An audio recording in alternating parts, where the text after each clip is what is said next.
చేశాడు. మరి నాకు కొన్నిసార్లు అనారోగ్య పరిస్థితులు, ఎన్నో సార్లు మరణం వరకు నేను వెళ్ళి వెనక్కి వచ్చిన పరిస్థితులు దేవుడు నా జీవితంలో ఉంచాడు.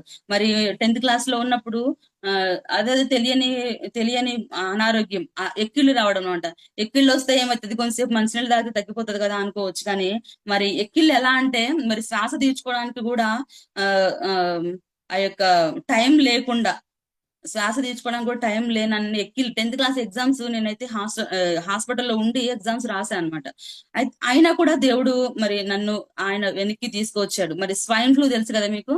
స్వైన్ ఫ్లూ వచ్చినప్పుడు ఆ స్వైన్ ఫ్లూ నన్ను కూడా అటాక్ చేసింది. ఆ స్వైన్ ఫ్లూ వచ్చినప్పుడు నేను స్వైన్ ఫ్లూ తో ఉన్నాను. నా పక్క బెడ్ అబ్బాయి కూడా స్వైన్ ఫ్లూ వార్డ్ లో నా పక్క బెడ్ అబ్బాయి చనిపోయాడు. చనిపోయినప్పుడు మరి ఆ యొక్క స్వైన్ ఫ్లూ తో ఒక అబ్బాయి చనిపోయాడు అని చెప్పేసి పేపర్కి ఇచ్చాడు. దాని పక్కనే అప్పుడు నేను నర్సింగ్ చదువుతున్నాను. నర్సింగ్ విద్యార్థినికి స్వైన్ ఫ్లూ అని చెప్పేసి ఇంకొక బాక్స్ లో నా మ్యాటర్ ఇచ్చారనమాట.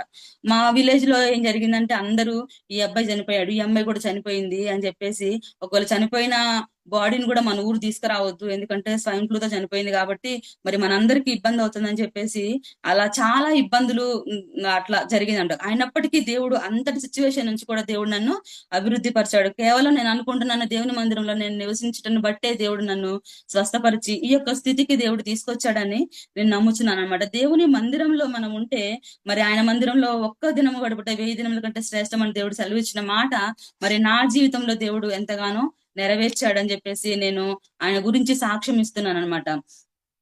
మరి ఇక్కడ చూడండి, ఈయన దేవుని మందిరానికి వెళ్ళాడు ఇస్కియా గారు పెందలగడ లేచి పట్టణ అధికారులందరినీ తీసుకొని దేవుని మందిరానికి వెళ్ళి ఏం చేస్తున్నాడు ఆయన చూడండి.